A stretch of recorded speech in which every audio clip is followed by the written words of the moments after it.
తాడు శ్రీనివాస్ గారు కూడా జాయిన్ అయ్యారు. తాడు శ్రీనివాస్ గారు, భరత్ గారు. తాడు శ్రీనివాస్ గారు గతంలో ఎంబీసీ కార్పొరేషన్ చైర్మన్ గా ఉన్నారు, ప్రస్తుతం భారతీయ జనతా పార్టీలో ఉన్నారు. తాడు శ్రీనివాస్ గారు ఏం చెప్తారు?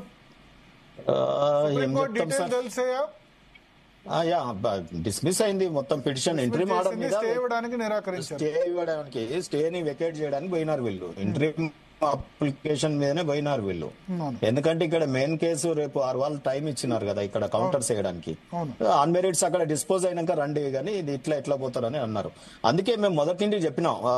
మా కల్లూరు అన్నకు ఫస్ట్ నమస్తే అన్న. అండ్ మీరు ఈ ఉద్యమకాల సమయంలో బీసీల పక్షాన చాలా చక్కగా మాట్లాడుతున్నందుకు మా స్థితిగతుల మీద మీకు ఓబీసీ నాయకుడిగా ధన్యవాదాలు చెప్తున్నా. ఎందుకంటే మీరు గ్రామం నుండి వచ్చారు, సామాన్య జీవన విధానాలు ఎట్లుంటాయో మీకు బాగా తెలుసు. ఒక్కటి జరిగింది భరత్ గారు, ఇప్పుడు బీసీల యొక్క ఐక్యత మాత్రం పెరిగిందండి ఏదైతే ఉంది. సో కనీసం వాళ్ళు ప్రజా పోరాటానికి తెరలేపినారు. మా ఆర్ కృష్ణయ్య గారి ఆధ్వర్యంలో అనేక బీసీ కుల సంఘాలు గాని ఒక యూనిటీని ప్రదర్శిస్తా ఉన్నారు, పోరాట పటిమని ప్రదర్శిస్తా ఉన్నారు. కొంత మేరకు దానివల్ల ఈ పక్షాలకు ఏది కూడా ప్రజా పోరాటాల వల్ల కొన్ని సమస్యలకు పరిష్కారం దొరుకుతుంది ప్రజాస్వామ్య దేశంలో. రెండోది లీగల్ ఫ్రాటర్నిటీలో ఏంటంటే మనం మొదటి నుండి అనుకుంటున్నట్టుగా డెడికేటెడ్ కమిషన్ ఏదైతే ఉందో చాలా తప్పుల తడక, దాని నియామకం తప్పే, దాని ఎస్టాబ్లిష్మెంట్ తప్పే, అది తీసుకున్నటువంటి సర్వే మాడ్యూల్ ఏదైతే ఉందో అది తప్పే. ఎందుకంటే ఫస్ట్ లోనే నేను మీకు నిన్ననే చెప్పాను, dedicated commission should be appointed with judicial powers. ఏది మన కాళేశ్వరం మీద వేసిన కమిషన్ ఎట్లయితే ఉంటుందో, ఎవరైనా సర్వేలో పాల్గొనకపోయినా డీటెయిల్స్ ఇవ్వకపోయినా ఒక జ్యుడిషియల్ అథారిటీతో వేయాలి సమన్ చేసి. కేసీఆర్ లాంటి వాళ్ళు అందులో పాల్గొనలేదు. సో ఇప్పుడు ఏం చేసినా సరే, జ్యుడిషియల్ కమిషన్ ఏ విధంగా వేసినా 50% దాటొద్దు అన్నది కృష్ణమూర్తి జడ్జిమెంట్ లో ఉందని వాళ్ళ సుప్రీంకోర్టు చెప్పింది. అరే జడ్జిమెంట్ అది జడ్జిమెంట్ ఉంది అని చెప్పింది. సో మీరు డాటా పరంగా బీసీ డెడికేటెడ్ కమిషన్ ప్రాసెస్ అని చెప్తున్నారు కానీ ఆ రోజు 50% దాటేందుకు ఎక్స్క్లూజన్ కృష్ణమూర్తి జడ్జిమెంట్ ప్రకారం కేవలం షెడ్యూల్డ్ ట్రైబ్స్ కు మాత్రమే ఉందని జస్టిస్ విక్రమ్ మెహతా, జస్టిస్ సందీప్ నాథ్ ఇవాళ అబ్జర్వేషన్ లో చెప్పారు. సో ఇప్పుడు 50% కేవలం ఎస్టీలకు మాత్రమే ఉందని కృష్ణమూర్తి జడ్జిమెంట్ ని బెంచ్ కోట్ చేసింది. సో ఈ సందర్భంలో ఇప్పుడు బీసీలకు 42% రిజర్వేషన్ ఇవ్వాలంటే మీరు 9th షెడ్యూల్లో కేంద్ర ప్రభుత్వం చేర్చాలి. రాష్ట్ర ప్రభుత్వం ఏం చేసినా సరే, వీళ్ళు ఏ విధంగా చెప్పినా సరే, ఈ డాటా ఆ డాటా బీసీ డెడికేటెడ్ కమిషన్ ఎట్లా చేసినా సరే, ఇక్కడ డాటా గురించి పాయింట్ కాదు. కృష్ణమూర్తి జడ్జిమెంట్ ప్రకారం 50% దాటలేదు, గవర్నర్ ఓకే చేయలేదు. ఇంకో క్వశ్చన్ కూడా సుప్రీంకోర్టు అడిగింది, గవర్నర్ ఎందుకు ఓకే చేయందే, గవర్నర్ ఫైనల్ షేప్ ఇవ్వందే, గవర్నర్ బిల్లును పాస్ చేయందే ఎందుకు మీరు మళ్ళీ జీవో తీసుకొచ్చారని క్వశ్చన్ చేసింది. సో గవర్నర్ విషయమైనా 50% దాటాలంటే కూడా రెండిట్లో కూడా భారతీయ జనతా పార్టీ అవసరం. ఇక్కడ దాని మీద ఏం చెప్తారు సార్? వెనకట రాజుల రాజ్యమా, శిలా శాసనమా? అరే ఒక్క నిమిషం సార్, నేను ఏమంటున్నా అంటే supreme court tomorrow maybe in different way, same judge same benches. పరంగా భారతీయ జనతా పార్టీ పరంగా మీరు ఏం చేస్తారు? మీ వైపు మేము ఒకటేనండి. రేవంత్ రెడ్డి ఏమంటాడంటే నేను మొత్తం అన్ని చేయాల్సింది భారతీయ జనతా పార్టీ ప్రభుత్వం, రాహుల్ గాంధీ ప్రధానమంత్రి అయితే చేస్తాడు. కలవడ్డదా 42%? మేము రేపు 42% ఇస్తామని ఎందుకు అనుకుంటారు? మేము 50 ఇవ్వచ్చు, 56 ఇవ్వచ్చు, జనాభా ప్రాతిపదికన ఇవ్వచ్చు.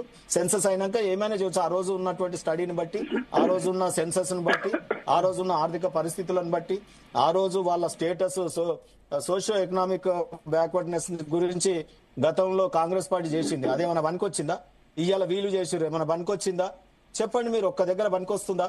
నేను అందుకే చెప్తున్నా, కాశీ జ్యుడిషియల్ అథారిటీతో గనక డెడికేటెడ్ కమిషన్ ని అంబాశంకర్ మోడల్లో 21 జడ్జ్ మెంబర్స్ చేసిరు వాళ్ళు. ఆ రకమైనటువంటిది ఇక్కడ కూడా తను చేసినట్టు ఎలక్షన్ కమిషన్ ఎట్లుంటుంది సార్? ఆ రకంగా చేయాలి సార్ ఇది.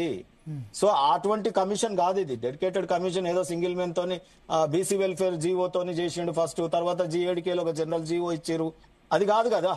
సో ఆ డెడికేషన్ నియామకంలోనే తప్పుంది, డెడికేషన్ పని విధానంలో తప్పుంది. కామారెడ్డి డిక్లరేషన్ ఒక పార్టీ నిర్ణయించిన 42 ఫిగర్ ని డెడికేటెడ్ కమిషన్ అడాప్ట్ చేసుకోవడం ఒక పెద్ద తప్పు. ఒక ఓబీసీలకి 42%, అది ఎంత పర్సెంటా అనేది ఎవరిని అడిగి నిర్ణయించిండు? ఆయన కలవడ్డదా? సో ఓబీసీలు అడిగిరా ఆ పర్సెంటేజ్ కాంగ్రెస్ మేనిఫెస్టోలో పెట్టారు కాబట్టి ఇచ్చేసారు వాళ్ళంతా. మరి ఎవడు పెట్టమన్నాడు? ఎవడు పెట్టిండు అది అసలు? ఆ మేనిఫెస్టోలో 42 అనే ఫిగర్ ని ఎవడు పెట్టిండు? ఇవాళ సపోజ్ జడ్జిమెంట్ ఫేవర్ వచ్చిందండి, 42 అయింది అంటే ఇక మాకు 56 ఎన్నడికి రాదు, జనాభా ప్రాతిపదికన రాదు, ఎస్సీ అప్పుడు ఏమంటారంటే ముందైతే 42 రానివ్వండి, 25 అవునండి. ఈడబ్ల్యూఎస్ కు 10% ఉంటది జనాభా ప్రాతిపదికన, ఎస్సీ ఎస్టీలకు ఉంటది, ఇంకా బీసీలు వచ్చేసరికి 60% ఉంటే 42కు మేము ఆయనకు సప్పట్లు కొట్టాలి. ఇదా ఆయన చేసే విధానం? సో అక్కడ లోపభూయిష్టం. రెండోది ఏంటంటే ఒక్కటి కల్లూరన్న నేను కంప్లీట్ చేస్తే అయితే ఇదేంటంటే జ్యుడిషియల్ రివ్యూకు పోవాల్సినటువంటి ప్రభుత్వము ఏదైతే అప్పుడు మన ఇందిరా సహాని కేసులో గానీ ఇంకోటి కానీ జ్యుడిషియల్ రివ్యూకే ఉన్నాయి ఇప్పటికీ. కృష్ణమూర్తి గారి కేసులో గానీ మన 50% దీని మీద మద్రాస్ దాని మీద కూడా జ్యుడిషియల్ రివ్యూకు ఉంది ఇంకా. సో ఆ జ్యుడిషియల్ రివ్యూకు మనం పోయి యాడ్ కావాల్సినటువంటి ఆయన కాన్స్టిట్యూషన్ 342A లేదా 31C ఇప్పుడు మీకు చెప్తున్న సెక్షన్స్ ఇవన్నీ 31B 31C ఈ ప్రకారం మన ఈశ్వరయ్య గారు కూడా ఒక మోడల్ సబ్మిట్ చేసినారు, అది కూడా బాగానే ఉంది. సో ఇవన్నీ కూడా చేస్తే కాన్స్టిట్యూషనల్ రెమెడీని తీసుకురొచ్చే ప్రయత్నం చేయాలి తప్ప ఇది ఇట్లా చిన్న చిన్న జీవోలతోని ఆర్డినెన్స్ లతో జరిగేది కాదండి. ఆ ఆర్డినెన్స్ కూడా మాకు 285A బీఆర్ఎస్ తీసుకొచ్చింది, ఈయన స్ట్రైక్ ఆఫ్ చేయకుండానే మనం రెపెల్ చేయకుండానే వెళ్ళిపోయినాడు. మరి అది తప్పు కదా? గవర్నర్ ఎట్లా చేసినా చట్టాలను సంతకాలు పెట్టమంటారా చెప్పండి? సో గవర్నర్ చట్టం చేసేదాకా ఆగాలి కదా. సో అది ఆగలేదు, కుప్పిగంతులు వేసినారండి. ఇది ఎట్లా అంటే కోతికి కొబ్బరి చిప్ప కొట్టినట్టు మేమే క్రెడిట్ తీసుకోవాలి, మేము ఏదో చేయబోయినాం కానీ మాకు కోర్టులు సహకరించలేదు కాబట్టి మేము ఇయ్యలేకపోయినాం అని చెప్పుకునే ప్రయత్నమే. అంటే గతంలో కేసీఆర్ ఏదైతే చేసిండో రేవంత్ రెడ్డి సేమ్, కాకపోతే ఈయన జర ఉరుకులాడినాక తట్టెత్తేసిండు. ఆయననేమో ఏమి ప్రయత్నం చేయకుండానే ధన్మన్ ఎలక్షన్స్ కు పోయిండు. 18% ఆయన టైంలో రూరల్ ఏరియాలో మాకు. సో తీరని అన్యాయం ఎప్పుడైనా జరిగిందంటే అది కేసీఆర్ గారి హయాంలో జరిగింది. మీకు నిన్న కూడా ఇన్పుట్ ఇచ్చిన జర బీఆర్ఎస్ వాళ్ళని అడగండి. డెడికేటెడ్ కమిషన్ బీసీ కమిషన్ కి దాన్నే రూపాంతరంగా డెడికేటెడ్ కమిషన్ గా నియామకం జరిగింది. అది పర్పస్ ఏంది, ఎందుకు జరిగింది, దాని రిపోర్ట్ ఎక్కడుంది, దాంట్లో ఎంతమంది సభ్యులతో వేసినారు, ఏ జీవో ప్రకారం వేసినారు, ఎందుకు ఆయన అట్లా చేసిండు ఈయన ఇట్లా చేసిండు అని ఇద్దరు కేసీఆర్ రేవంత్ రెడ్డి ఓబీసీల పాలిట విలన్. వీళ్ళని మించిన శత్రువులు లేరు ఇప్పుడు ఓబీసీలకి. సో కాబట్టి దాని మూల్యం భారీ మూల్యమే ఉంటది వాళ్ళకి. ఎందుకంటే మేము ఆచరిస్తున్నాం. మీరు అనొచ్చు మరి బీజేపీకి ఎట్లా చేస్తారంటే మేము బీజేపీ దేనికోసం ఈ రిజర్వేషన్ అడుగుతున్నాం, దేనికోసం బీసీలు పార్టీలు పెట్టాలంటున్నారు? ప్రధానమంత్రులు కావడానికి, ముఖ్యమంత్రులు కావడానికి, క్యాబినెట్ లో ఓబీసీ జనాభా ఎంత ఉంటే అంతమందిని చేయడానికి మేము అడుగుతున్నాం. బీజేపీ పార్టీ ఒక్క నిమిషం, కింద గ్రామ పంచాయతీలో ఉంటే నష్టమే ఉంది. గ్రామ పంచాయతీలో ఎంపీటీసీ జెడ్పీటీసీలో ఎక్కువ మంది బీసీలు ఉంటే నష్టమైంది. గ్రామ పంచాయతీలో ఎక్స్క్లూడింగ్ మైనారిటీ 46% ఇస్తామని మా ప్రెసిడెంట్ ధీరోత్తముడు మన రామచంద్రరావు గారు డిక్లేర్ చేశారు. ఈ 42% ఏంది కాంగ్రెస్ ఇప్పుడు గెలిచేది లేదు, పోయేది లేదు. వాళ్ళ టికెట్లు తీసుకున్న వాళ్ళు కూడా రేపు బీజేపీకి నిలబడి బీసీలు గెలవబోతా ఉన్నారు. గ్రామ పంచాయతీ గుర్తుండదు, గ్రామ పంచాయతీ పార్టీ గుర్తుండదు, ఓన్లీ ఎంపీటీసీ జెడ్పీటీసీ. గ్రామ పంచాయతీ అంటే ఎంపీటీసీకి గానీ జెడ్పీటీసీ గానీ వాటికి ఎంపీపీలకు గానీ పార్టీ పరంగా జరిగేటటువంటి అవకాశం ఉంటది కాబట్టి దాంట్లో చెప్తున్నా నేను. సర్పంచులు కూడా ఇండైరెక్ట్ పార్టీ పరంగానే ఉంటారు. కాకపోతే 42% కాంగ్రెస్ 46% ఇస్తారా సార్? నేను 46%. అయితే మా ప్రెసిడెంట్ గారు చెప్పినారు. నేనేమంటున్నా అంటే భరత్ గారు, మేము ఛాంపియన్ అండి ఓబీసీల గురించి మీరు అడగకండి. దిల్దార్ పార్టీ, ప్రధానమంత్రిని చేసినాం, ఉపరాష్ట్రపతిని చేసినాం, కేంద్ర కేబినెట్, ఇంత పెద్ద ప్రజాస్వామ్య దేశం 140 కోట్ల జనాభాకి జనాభా ప్రాతిపదికన బీసీలని కేబినెట్ మంత్రుల్ని చేసినాం, ఎస్సీ ఎస్టీలను జనాభా ప్రాతిపదికన చేసినాం, తర్వాత ఎన్సీబీసీకి చట్టబద్ధత కల్పించినాం. సో దాని వల్ల ఏం జరిగింది అనేది నిన్న కూడా చెప్పిన మీకు. మాకు నీట్ హైకోర్టు జడ్జిమెంట్ వచ్చేంత వరకు వెయిట్ చేయాలా? అది చెప్తా ఒకసారి. నా పార్టీది కూడా మెరిట్స్ చెప్పుకోవాలి కదా. నేనేమంటున్నా అంటే మేము ఎన్సీబీసీ కమిషన్ కు రాజ్యాంగ భద్రత ఇవ్వడం వల్ల నీట్ అనే ఎగ్జామ్స్ లో గానీ, ఐఐటీలో గానీ, నవోదయ పాఠశాలల్లో గానీ, కేంద్ర విద్యా సంస్థలలో గానీ రిజర్వేషన్ కు అనుకూలంగా ఇప్పుడు ఇవ్వగలుగుతున్నాం. మేము 27% ఇవ్వగలుగుతున్నాం. సో అందుకనే భరత్ గారు మీరు అన్నట్టు BJP model the best model. ఓబీసీలకు ఇంకో పార్టీ కూడా అక్కర్లేదు. ఎందుకంటే ఇక్కడ ముఖ్యమంత్రిని ఇస్తా అంటే ఇవన్నీ చేయబడుతుంది. ఇంకా దేనికోసం? ఇక్కడ కూడా కేబినెట్ మేము జనాభా ప్రాతిపదికనే చేస్తాం రేపు కూడా. సో కాబట్టి ఇంత మించిన పార్టీ దేశంలో ఇక ఇంత గొప్ప ఓబీసీలకు అవకాశం లేదు. ఇక మీరు అడిగేది ఏంటి మీరే అడిగింది?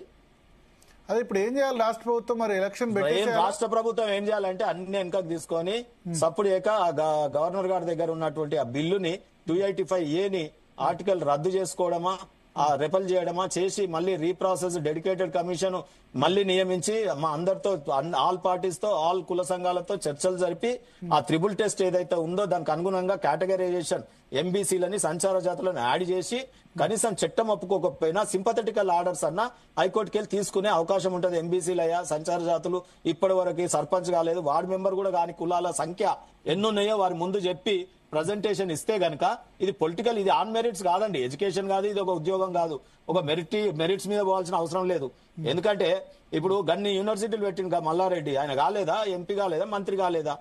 సో చదువు లేనోళ్ళు ఇప్పుడు కాలేదా ఈ కేబినెట్ లో కేసీఆర్ గవర్నమెంట్? మరి అప్పుడే హైకోర్టు కేసు అయ్యేంత వరకు పంచాయతీ ఎన్నికలు నిర్వహించొద్దు, మళ్ళా మీరు డాటా అంటే మళ్ళీ సంవత్సరం పడుతుంది. సార్ ఓబీసీల పక్షాన మేము మాట్లాడేది ఏంటంటే ఓబీసీలకు న్యాయం జరిపే ముందుకు పోవాలి. లేదంటే ఆల్ పార్టీ మీరు నీకు ఎందుకయ్యా నువ్వు ఒక్కనికే ఛాంపియన్, ఇప్పుడు ఓటమి కూడా నువ్వు ఒక్కనివే బాధ్యత వహించాలి. మరి నువ్వు ఏది కేసులు ఓడిపోయినందుకు బాధ్యత కూడా నువ్వే తీసుకోవాలి కదా. సో ఇవాళ అఖిల పక్షాన్ని విలువ నీకు కొంత ఎక్స్పీరియన్స్, ల్యాక్ ఆఫ్ ఎక్స్పీరియన్స్ ఉంది. ఎందుకంటే కాంగ్రెస్ పార్టీకి ఎప్పుడు ఓబీసీల పక్షాన్ని పనిచేసినటువంటి అనుభవం లేదు, అన్యాయమే చేసిరు. ఆ అన్యాయం చేసిన వాళ్ళకి ఏ రకంగా పాజిటివ్ సెన్స్ లో చేయాలంటే ఏ రకంగా అయితే వీరప్ప ఆడ చేసిండా, మరి కర్ణాటకలో సిద్ధరామయ్య చేసినాడండి.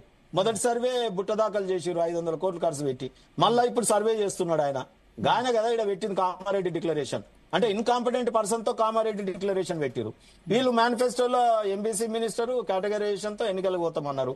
సో మొత్తం లోపబు ఇష్టం అండి. ఆయన నోరు మూసుకుపోయిందా రేవంత్ రెడ్డి గారు రేపు వస్తాడు జూబ్లీహిల్స్ ఎన్నికలలో వాళ్ళ నీళ్ళని తిట్టిపోయడానికి వస్తాడు. కానీ ఓబీసీల పక్షాన ప్రెస్ మీట్ పెట్టి నేను ఏమనుకున్నా, ఏమైంది, ఏం కథ, అసలు జరుగుతున్నది ఏంది, ఆయనకు చిత్తశుద్ధి ఉందా లేదా చెప్పాలి కదా. మీరు బాధపడకండి ఓబీసీలారా, నేను ఉన్నాను, నేను ఇంత చేస్తున్నా, రేపు పార్టీ పరంగా ఇట్లా చేయబోతున్నా, ఏమైనా చెప్పుకోవాలి కదా. ఆయన మేము ఇవాళ ప్రౌడ్ గా కాలర్ ఎగరేసుకొని బీజేపీ పార్టీ ఎందుకు మాట్లాడగలుగుతుందంటే మేము ఆచరిస్తున్నాం, మాకు చిత్తశుద్ధి ఉంది కాబట్టి. వాళ్ళు ఆచరించమని ఇప్పుడు కేబినెట్ ఆయన ఏం చేయాలంటే, మీరు అడిగిరు పొలిటికల్ కంపల్షన్ ఓబీసీలను శాంతపరచాలంటే ఏం చేయాలంటే కేబినెట్ లో ఇమీడియట్ గా ఇంకో 4-5 ఎంతనో జనాభా ప్రాతిపదికన తీసుకోవాలి, ఎస్సీ ఎస్టీలను కూడా తీసుకోవాలి. తర్వాత కేబినెట్ లోనే కాకుండా వీలైతే ముఖ్యమంత్రి పదవి త్యాగం చేయాలి, కేసు ఓడిపోయినందుకు రాజీనామా ప్రకటించాలి. ఎవరు రేవంత్ రెడ్డి గారు ఓబీసీలకు నేను చేయలేకపోయినా కాబట్టి అని చెప్తే మళ్ళీ ఆయనకు లైఫ్ ఉంటుంది, పొలిటికల్ లైఫ్. తప్పేముందండి అట్లా చేసి ముఖ్యమంత్రి పదవి ఈ 2 ఏళ్లు నేను ఆయనకి ఇస్తా, నేను మళ్ళా పోరాటం చేస్తా అని పార్టీ ప్రెసిడెంట్ తీసుకోమను, పిసిసి ప్రెసిడెంట్ తీసుకొని కంట్రోల్ ఆయన దగ్గరనే పెట్టుకోమని ఎవరు వద్దన్నారు? ఎట్లా గట్లనే ఉంటది కదా. సో కేబినెట్ మంత్రులన్నా చేయమను, లేకపోతే నామినేటెడ్ మొత్తం ఒకే సామాజిక వర్గానికి ఇస్తున్నాడు అట్లా ఇయ్యొద్దు అని చెప్పు. ఓబీసీలకు జనాభా ప్రాతిపదికన ఇయ్యమని ఆ కార్పొరేషన్ చైర్మన్లు ఇవి అపాయింట్మెంట్స్ ఇచ్చిరు ఫోకల్. ఇప్పుడు అడ్వకేట్ జనరల్ వాళ్ళ సామాజిక వర్గమే, లేకపోతే ఇంటెలిజెన్స్లు వాళ్ళ సామాజిక వర్గమే, ఇవన్నీ లేవా? మా సిటీ సరౌండింగ్ పోస్టింగ్లు అన్ని ఎట్లా ఇచ్చిరో తెలుస్తలేదా? అట్లా ఇవ్వకుండా మొత్తం ఓబీసీలను కూడా కాన్ఫరెన్స్ లోకి తీసుకొని ఎస్సీ ఎస్టీలను కాన్ఫరెన్స్ లోకి తీసుకొని ముందుకు పోమానండి. అల్టిమేట్ గా రాజకీయ వ్యవస్థ ప్రజల పక్షాన ఉండాలండి, ఏ పార్టీలో అయితే ఏముంది. సో ఇప్పటి వరకు అన్యాయానికి గురైన వాళ్ళు, అపార్చునిటీస్ రాని వాళ్ళకి అపార్చునిటీ రావాలి, సమతాభావం విరజిల్లాలి. థ్యాంక్ యూ తాడు శ్రీనివాస్ గారు, కల్లు శ్రీనివాస్ రెడ్డి గారు, అంతకుముందు జాయిన్ అయిన శరత్ గారు జాయిన్ అయ్యారు, అదేవిధంగా మాధవరెడ్డి గారు, అదేవిధంగా ఐఏఎస్ నరహరి గారు. సో సందీప్, మొత్తానికైతే ఇప్పుడు చూడాలి, సుప్రీంకోర్టు తీర్పు అయితే స్పష్టం. రాష్ట్ర ప్రభుత్వం చేతిలో ఉందిగా, రాష్ట్ర ప్రభుత్వం ఇవాళ కేబినెట్ మీటింగ్ నిర్వహించబోతుంది. కేబినెట్ మీటింగ్ లో డిస్కషన్ వస్తుంది. తర్వాత కాంగ్రెస్ పార్టీ పరంగా నిర్ణయం తీసుకోవాలి కాబట్టి ఓన్లీ కేబినెటే కాదు, పొలిటికల్ అఫైర్స్ కమిటీ మీటింగ్ తొందరలోనే పెడతారనుకుంటున్నాను నేను కాంగ్రెస్ పార్టీ తరఫున. పెట్టి మరి ఏం చేయాలి, పంచాయతీ ఎన్నికలు 50% రిజర్వేషన్స్ తో నిర్వహించడమా, 50% అంటే బీసీలకు 25% వస్తుంది, లేదా హైకోర్టు తీర్పు వచ్చేంత వరకు వెయిట్ చేయడమా. హైకోర్టు తీర్పు అయితే 4-5 నెలలు పడుతుంది ఈజీగా. November 5th మళ్ళీ తుది విచారణ అని చెప్పలేము, దానిలో అందరు ఆర్గ్యుమెంట్స్ వినాలి, మళ్ళీ జడ్జిమెంట్ రాయాలి. కాన్స్టిట్యూషన్ రాజ్యాంగపరమైన మ్యాటర్స్ లో జడ్జిమెంట్ ఇచ్చేటప్పుడు హైకోర్టు దానికి కొంత టైం తీసుకుంటుంది. మినిమం 1-2 months 2-3 months కూడా టైం తీసుకోవచ్చు, 6 నెలలు కూడా తీసుకోవచ్చు. జడ్జిమెంట్ రిజర్వ్ చేస్తే ఎప్పుడు వస్తుందో మనం చెప్పలేం. మనం కేసులో ఎమ్మెల్యేల కేసులో జడ్జిమెంట్ రావడానికి 4-5 నెలలు పెట్టింది ఫిరాయింపు ఎమ్మెల్యేల విషయం సుప్రీంకోర్టే. సో మేబీ అది February March దాకా కూడా పోతుంది. సో హైకోర్టు జడ్జిమెంట్ వచ్చేంత వరకు స్థానిక సంస్థలు డిఫర్ చేయడమా, లేదా ఎందుకంటే అప్పుడు February March అంటే మళ్ళీ అప్పుడు రైతు బంధు ఇవ్వాలి, మళ్ళీ ఇష్యూస్ ఉంటాయి, లేదా జూబ్లీహిల్స్ ఎన్నికల తర్వాత ఇప్పుడు November 11th తర్వాత నిర్వహించడమా, ఏందన్నది రాష్ట్ర ప్రభుత్వం ఏం చేస్తుంది అన్నది మనం వేచి చూడాల్సింది. మొత్తం మీద ఇవి డిబేట్ అప్డేట్స్ చూస్తున్నాండి జీ తెలుగు న్యూస్. నిజం నిక్కచ్చిగా.